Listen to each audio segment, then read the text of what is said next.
안녕하십니까. 백성주입니다. 날씨가 차갑습니다. 건강에 유의하시고요. 최근에 대통령 선거 열기가 뜨겁습니다. 대장동 사태라든지 관련해서 국민적 관심이 폭주하고 있는 그런 상황입니다.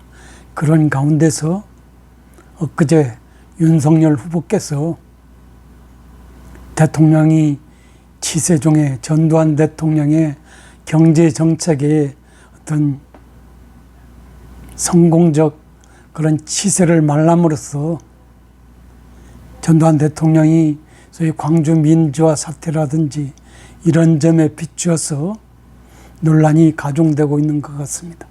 그래서 오늘 저는 전 고려대 정치외교학과 교수였던 함성득 교수의 대통령학에 기술되어 있는 역대 대통령이 치적에 관한 그런 그 보고서를 중심으로 해서 여러분한테 말씀드리고 제 관점에서 몇 가지 코멘트를 하고자 합니다. 제가 오늘 방송할 자료는 함성득 교수의 대통령학이 되겠습니다. 함성득 교수는 그의 저술에서 경향신문과 동아일보에서 2000년 이전 한국의 대통령 업적에 대한 평가 내용을 기술하고 있습니다. 아울러서 소위 전문가 중심의 평가위원회 평가 내용을 기술하고 있는데요. 우선 이 세 가지를 차례로 여러분한테 말씀을 드려보도록 하겠습니다. 우선 우리가 대통령에 대한 평가를 하는 것은 그 빈도나 평가 결과의 객관성 등에서 미국과 같은 선진국에서 일반적으로 이루어지는 그런 평가와 비교하건대 빈약하기 짝이 없다는 점이 되겠습니다. 특히 문제되는 것으로는 업적 평가를 위한 객관적 기준이 마련되어 있지 않다는 점이 되겠습니다. 둘째는 지금까지 한국의 평가 연구는 성과지향적으로 평가되고 있는 미국의 경우와는 달리 대체로 대통령이 선출되기 전에 자질 등에 포커스가 맞춰진 그런 어떤 기술적 평가가 주종을 이루어왔다는 그런 한계 상황이 있습니다마는 어쨌든 함성득 교수는 그의 저서에서 세 가지 평가 내용을 기술하고 있고, 그리고 윤석열 후보가 말씀하신 내용과 비추어서 어느 정도의 어떤 그 의미를 부여할 수 있지 않을까 하는 이 관점에서 여러분한테 말씀을 드려보고자 합니다. 우선 1997년 10월 6일 경향신문은 소위 그 서열 중심의 평가를 했는데요. 그리고 자질 중심의 평가하고 업적 중심 두 가지로 나눠서 평가를 하고 있습니다. 그래서 우선 자질 중심의 서열 평가에 의한다면 비전 부분에서는 이승만 대통령은 A고 박정희 대통령은 B, 전두환 대통령은 C, 노태우 대통령은 C, 김영삼 대통령은 B로 나와 있습니다. 민주적 리더십에서는 이승만 B, 박정희 C, 전두환 C, 노태우 B, 김영삼 B로 평가를 하고 있습니다. 도덕성 부분에서는 이승만 B, 박정희 B, 전두환 C, 노태우 C, 김영삼 B로 평가를 하고 있습니다. 용인술에 있어서는 이승만 대통령 B, 박정희 대통령 A, 전두환 대통령 B, 노태우 대통령 C, 김영삼 대통령 시로 평가를 하고 있습니다. 위기 관리 능력에 대해서는 이승만 B, 박정희 B, 전두환 B, 노태우 C, 김영삼 B로 평가를 하고 있습니다. 지적 수준에 있어서는 이승만, 박정희 대통령의 경우는 A로 평가하고 있고, 전두환, 노태우, 김영삼 대통령의 경우는 B로 평가를 하고 있습니다. 그 다음으로 업적 중심의 서열 평가를 보면 경제 성장률은 박정희 대통령 때 가장 높았고, 소비자 물가는 전두환 대통령 때 가장 안정적이었다는 평가입니다. 또한 경상수지는 노태우 대통령 때 가장 좋았다고 평가를 하고 있습니다. 김영삼 대통령 때는 물가는 어느 정도 안정선을 유지했지만 경제 성장과 경상수지는 역대 정부 중 가장 실적이 나쁜 것으로 평가를 내리고 있습니다. 이를 구체적으로 살펴본다면 박정희 대통령은 성장지상주의 철학과 성과지향적 실용주의를 바탕으로 수출 입국과 국가에 의한 자본 동원으로 경제발전의 기초를 다진 결과 제3, 제4 공화국 때 각각 연평균 9.2, 10.5%의 경제 성장률을 기록하여 역대 정부 중 가장 높은 성장을 이룩한 것으로 평가를 하고 있습니다. 전두환 대통령은 강압적 권력 행사를 통해 정치 안정을 유지하면서 금융재정 긴축과 부실기업 정리 등 강력한 경제 안정화 시책을 실시하여 경제 성장과 물가 안정 그리고 국제수지 흑자란 세 마리 토끼를 다 잡은 것으로 평가를 하고 있습니다. 특히 전두환 대통령은 1981년을 제외하고 1982년부터 87년 사이에 연평균 물가 상승률이 3.5%로 역대 정부 중 가장 안정적이었다는 평가를 하고 있습니다.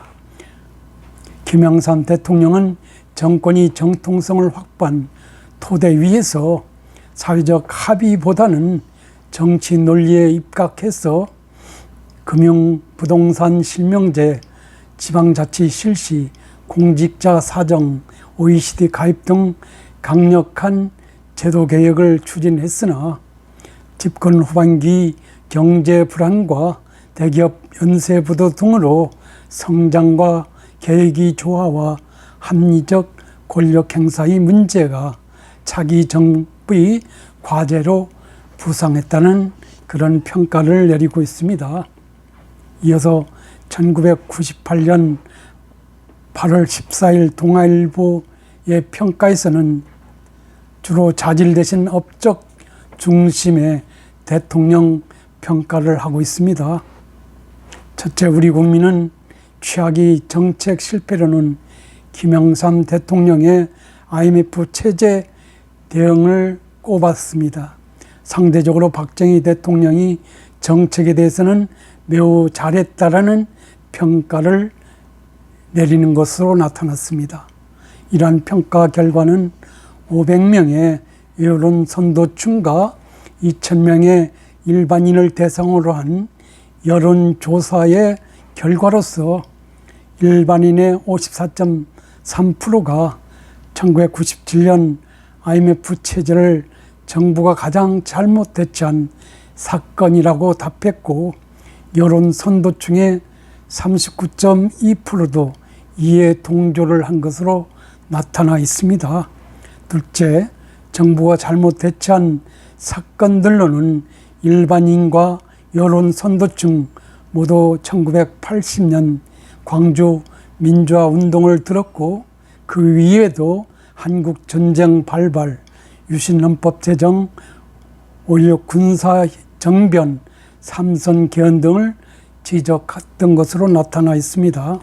반면 정부가 가장 잘 대처한 사건들로는 박정희 대통령이 경제개발 5개년 계획과 새마을운동이 2를 다퉜던 것으로 나타나 있습니다. 셋째, 역대 대통령에 대한 평가에서 박정희 대통령은 경제 분야뿐만 아니라 정치 분야에서도 매우 후한 점수를 얻었습니다. 일반인 조사에서 박정희 대통령은 경제 분야에서 90.3%, 정치 분야에서 43.6%의 지지를 얻어 다른 대통령을 압도한 것으로 나타나 있습니다. 여론 선도층도 박정희 대통령에 대해서 10점 만점에 경제 부분에 8.3점, 정치에 4.5점을 매겨 여론 선도층이 평가 역시 일반인과 비슷하게 나타난 것으로 알려져 있습니다. 결국 박정희 대통령은 경제뿐만 아니라 정치 발전에도 가장 큰 성과를 올린 것으로 평가되어 역대 대통령 중 최고의 대통령으로 꼽혔습니다. 넷째, 전두환 대통령은 일반인과 여론 선도층 양쪽에서 경제 분야 2위에 올라 경제 발전 공헌도에서는 상당히 높은 평가를 받은 것으로 나타났습니다. 다섯째, 여론 선도층은 경제 분야의 최하위로 김영삼 정부를, 정치 분야 최하위로는 전두환 정부를 꼽았습니다. 정치 분야와 경제 분야를 합한 역대 정부의 점수는 박정희 정부가 12.8, 전두환 정부가 9.8, 이승만 정부가 8.1, 노태우 정부가 7.9, 장면 정부가 7.8, 김영삼 정부가 7.1 순으로 나타났습니다. 제가 앞에서 말씀드렸습니다마는 경향신문 평가나 동아일보 평가의 경우는 어떤 특정 부분에 치중해서 평가를 함으로써 대통령 평가의 어떤 종합 성적에 대한 그 평가가 이루어지지 못한 그런 부분이 없잖아 있는 것 같습니다. 그래서 함성득 교수가 경향신문의 평가와 동아일보의 평가를 거울 삼아서 종합적인 평가를 해가지고 그의 저서에서 그 내용을 기록하고 있는데요. 우선 임기 중 업적에 대해서는 이승만 대통령의 경우 중급, 박정희 대통령 상급, 전두환 대통령이 중급이고 노태우 대통령이 중급, 김영삼 대통령의 경우는 하급으로 평가를 하고 있습니다. 비전에 대해서는 이승만 상급, 박정희 중급, 전두환 하급, 노태우 하급, 김영삼 중급으로 평가를 하고 있습니다. 용인술에 있어서는 이승만 대통령 중급, 박정희 대통령 상급, 전두환 대통령 중급, 노태우, 김영삼 대통령의 경우는 하급으로 평가를 하고 있습니다. 위기관리 능력에 대해서는 이승만, 박정희 대통령, 전두환 대통령에 대해서는 중급, 노태우, 김영삼 대통령에 대해서는 하급의 평가를 내려오고 있습니다.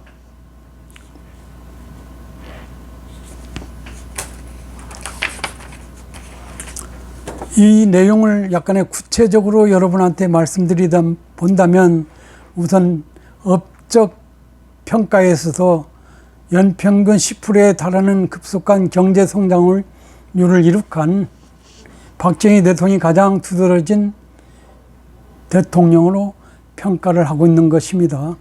이승만 대통령의 경우는 뚜렷한 업적을 남기지 못했으나 건국 초기에 국가의 기초를 다졌다는 점에서 그 공로가 인정된다고 보았습니다. 전두환 대통령의 경우는 물가 안정, 경제 성장 등의 업적은 인정되나 광주 민주화 운동에 대한 유혈 진압 등의 정치적 요소가 경제적 업적을 상쇄하고 있어서 그 업적이 중간 등급에 해당된다고 평가를 하고 있습니다. 노태우 대통령의 경우에는 경제적 업적은 내세울 것이 없으나 민주화와 권위주의 완화에 대한 정치적 업적이 인정돼서 중급으로 평가한다는 것입니다.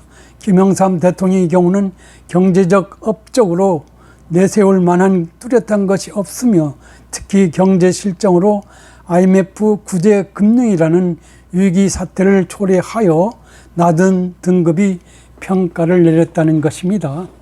둘째, 비전 부분에서는 이승만 대통령이 가장 높은 점수를 받았는데 이는 정부 수립과 반공주의라는 확고한 국정 목표를 제시했기 때문이라는 그런 이유를 달고 있습니다.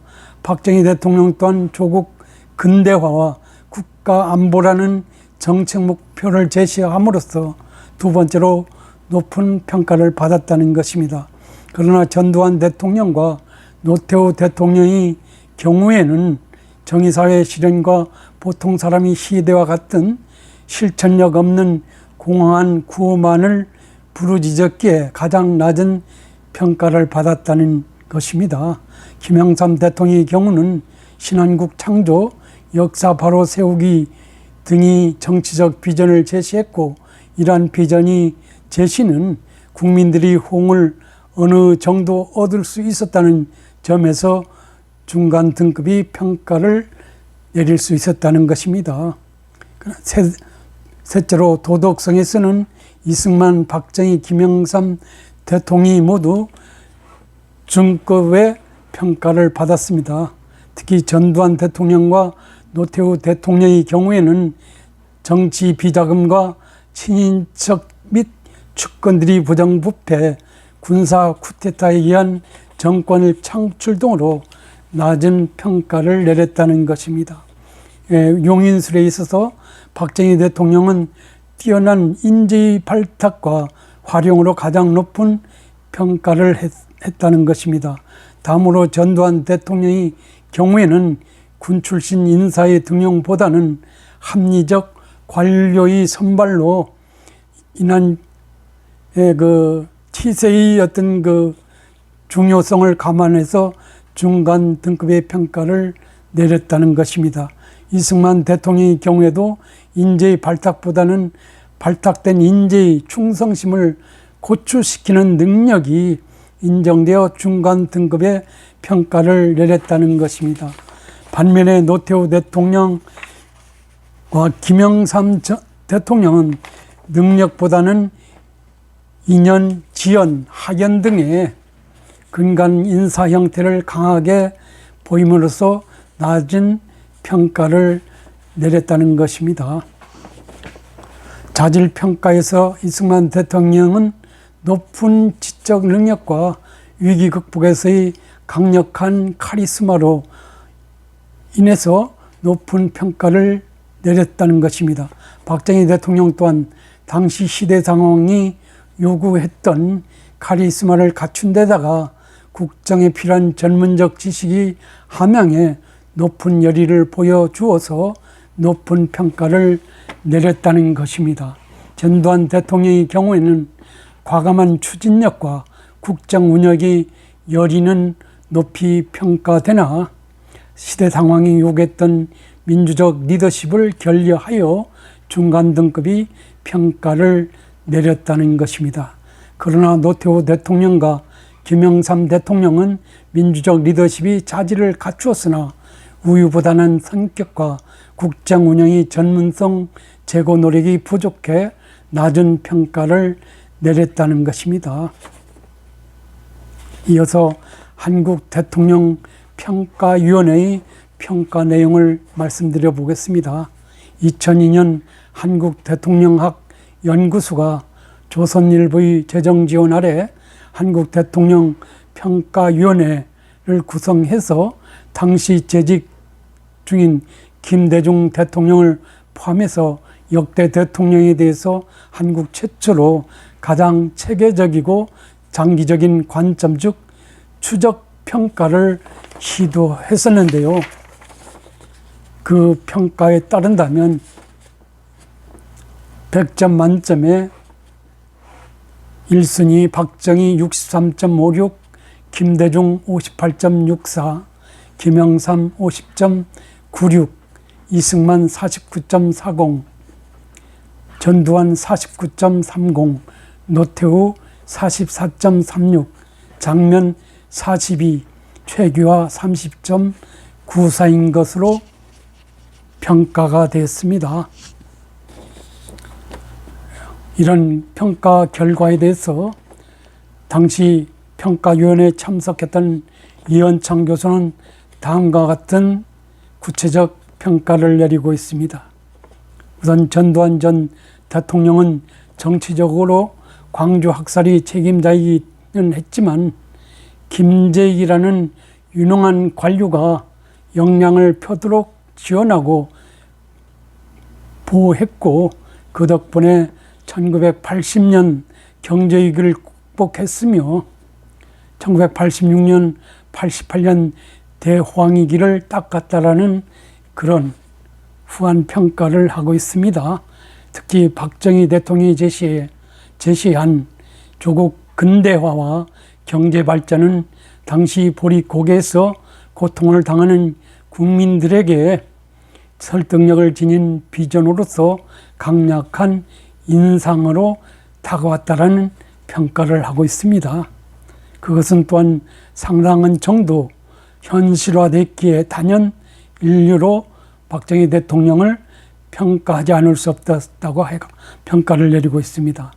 또한 김대중 대통령의 경우는 IMF 극복을 위한 구조조정 정책과 햇빛 정책들이 비교적 현실적으로 집행됨으로써 이 역시 많은 국민들이 성과를 직접 피부로 실감할 수 있는 업적으로 봐서 그렇게 평가를 내렸다는 것입니다.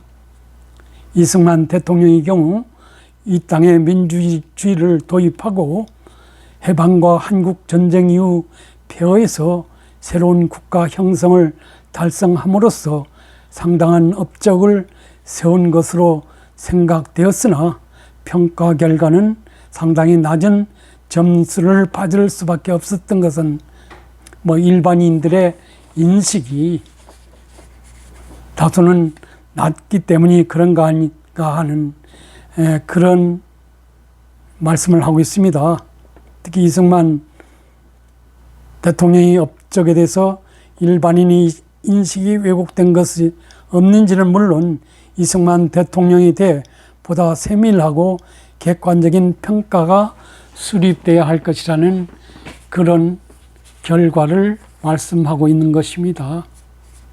지금까지 2000년대 이후의 대통령의 평가에 대한 경향신문과 동아일보 그리고 대통령평가위원회의 종합평가를 통해서 우리가 감지하는 것은 역대 대통령이 치세가 뚜렷한 분도 있고 그렇지 못한 분도 있습니다. 그렇지만 어떻든 그들은 우리 리더로서 대통령으로서 소임을 다했다는 그런 사실을 부정할 수 없을 것입니다. 그리고 윤석열 후보가 말에서 논란이 되고 있는 전두환 대통령 당시 경제적인 어떤 그 성공에 대해서는 지금으로부터 20년 전 경향신문에 있는 신문에 있었던 동아일보에 있었던 2002년도의 소위 평가위원회에서도 또 보는 바와 같이 긍정적인 평가를 내리고 있다는 것입니다. 특히 김재익이라는 경제 관료의 어떤 그 주도 면밀한 어떤 경제 정책이 추진을 통해서 다져졌다는 그런 평가도 내리고 있다는 점에서 시사하는 바가 많습니다. 물론 우리가 2000년대 이후의 대통령의 평가를 해본다면 제 개인적 관점에서는 2000년대 이전 대통령보다 높은 평가가 내려지지 않을 수 있다는 그런 말씀을 드리고 싶습니다. 그것은 그만큼 대한민국이 국운이 쇠락하고 있다는 점을 우리가 인정하지 않을 수 없을 것입니다. 그렇지만은 우리는 국민으로서 올곧고 바른 국민만을 위한 리더십을 가진 대통령을 원해야 되는 것은 분명한 이치라고 봐집니다. 포퓰리즘이라든지 어떤 말이 앞서는 대통령보다는 실천에 옮기는 대통령, 능력이 없다면 전문가를 채용해서 그를 통해서 국군을 융성하게 하는 그런 대통령을 우리는 기대해야 할 것이고 표로서 결정해야 되지 않느냐는 그런 말씀을 드려봅니다. 여러분도 한번 생각해 봐 주시기 바랍니다. 감사합니다.